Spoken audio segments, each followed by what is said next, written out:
Maybe you're right. Of course you're right.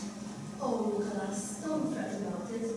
I know that blackmail isn't very nice. But after all, it's only a good cause. A very good cause. Well, if you all say so, I suppose you must be right.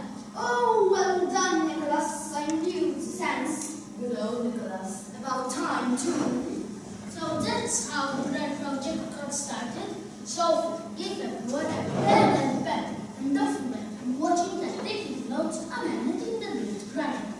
I say watching, since you were expanding, very easy spread too, since mom and dad were little.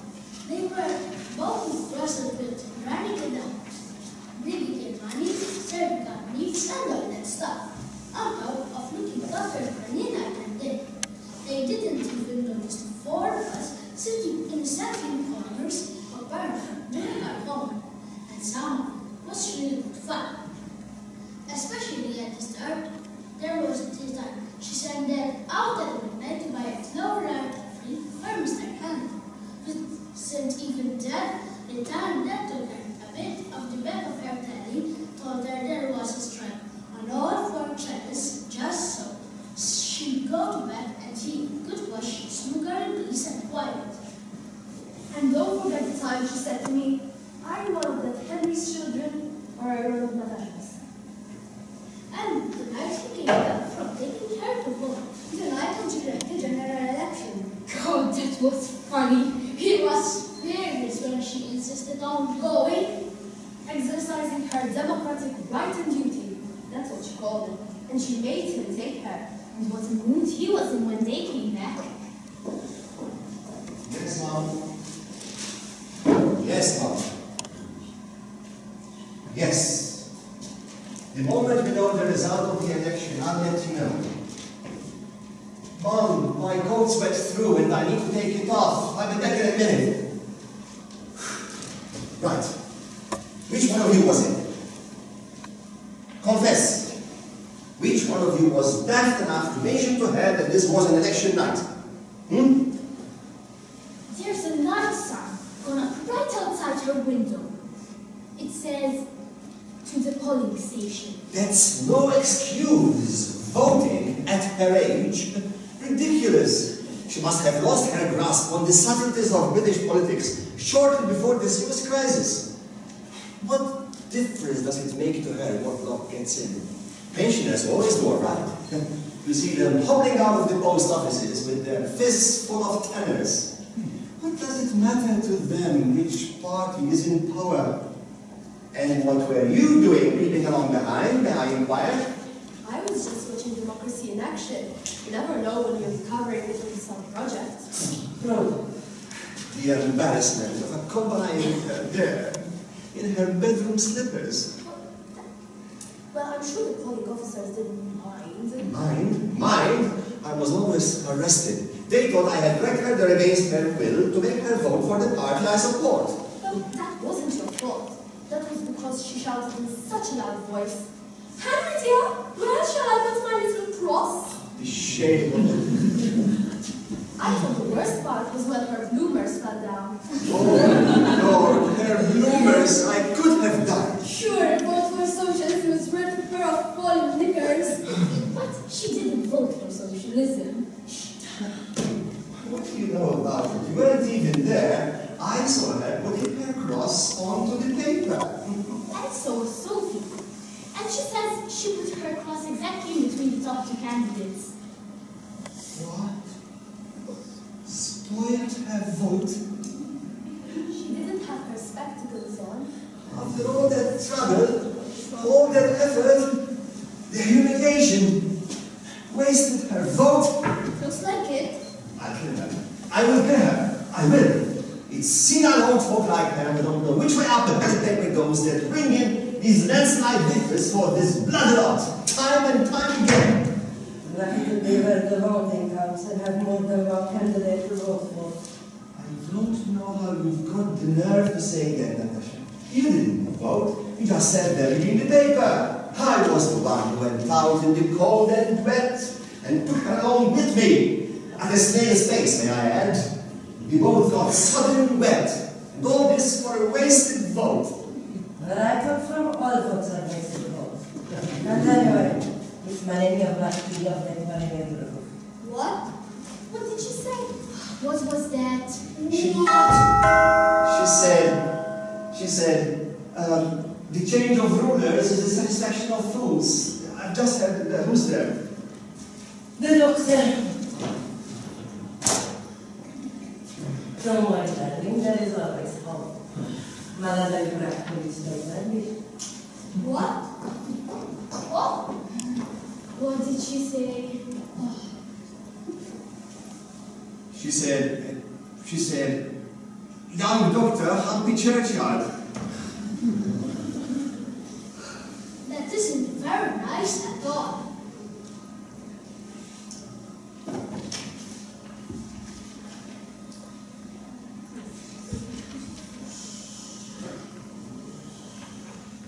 An old person's feet can swell so much from sitting all day that simply crushing them into outdoor shoes can prove impossible. Walking is difficult, even with help, especially in the dark and wet. It's hard to see without your spectacles, and it's hard to remember your spectacles when you are old. So even a simple thing, like casting her vote in a general election, put an enormous strain upon old Granny Harris And other members of the family. and other members of the family. What we have here is simply lumbar osteoarthritis, compressing nerve roots, with the resultant of paresthesia. What's anesthesia? Jumpy legs. I beg your pardon? Jumpy legs! Ah, so it's jumpy legs she's got now, isn't it? Oh, you've got them too, dear. You don't have to go the same way your mother's going. This paresthesia is not awesome, and it's family cause. Thank you, Natasha. Well, it's not your problem for much longer anyway. They will call you in a few weeks. They will tell you what you will bring with her and at what time you will bring her in.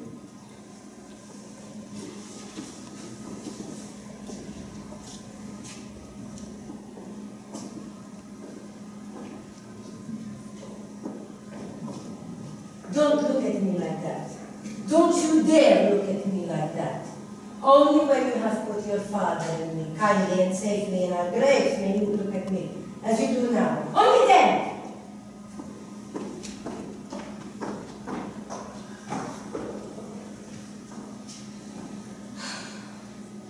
Did you hear that? Within a week. I haven't got time to wait any longer. We have enough. Sophie's put most of it together. Have you got my list? How many times Natasha had to wash extra sheets this week? Did you get my description of when she spilled her tea 3 times in a row? Don't leave out my chart of how many per evening she was handed to change her television channel. Yes, it's all here, all together. Behind the bit for that sake is the only thing he's good for, is sitting by the window writing about able ladies. Right. So Philly, don't take it. Are you sure this is the best thing to do? It's strong stuff, Ivan. Some of these things might sound simply dreadful to an outsider. It's going to get us into terrible trouble. I feel this is why I like the traitor. Blackmail is disgusting. I feel awful. There's going to be one hell of a row. Listen, Mirot. We have a purpose. We believe in. The ends don't justify the means. You've got to keep your things out of this. Sound like a terrorist or a hijacker. They get things done. Sort of things done. Getting people killed. Revolutions for one thing. The people who dissolve into puddles of tears of starving peasants might write out checks. But revolutions who get their peasants back their own land. And get thousands killed while they're about it. Dead of wounds, dead of hunger.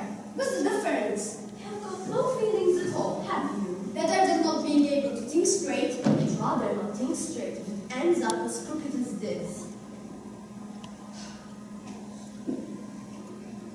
At least I have a plan.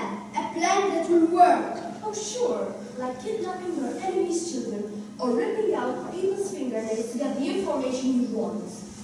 People, I wish they would do that. Do they? Oh yes, they do. People with noble ideas and no real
project.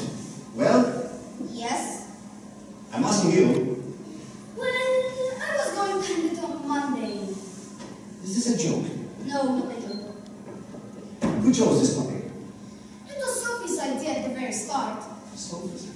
I don't see Sophie's name anywhere here. She dropped out. Ah. Thought better of it, you mean? Changed her mind. Yes. So now it's all yours. And what's it for? It's for social science homework. In one sense. And in another? In another, I suppose you could say that it was blackmail.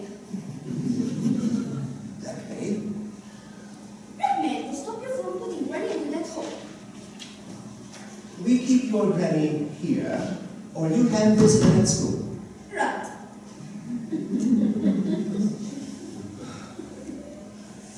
I see. Tell me, this vicious and disloyal document, this hurtful and insensitive catalogue of eavesdroppings, you don't feel this to be dishonorable? I feel it, yes, but I don't think it is. With Sophie, the feelings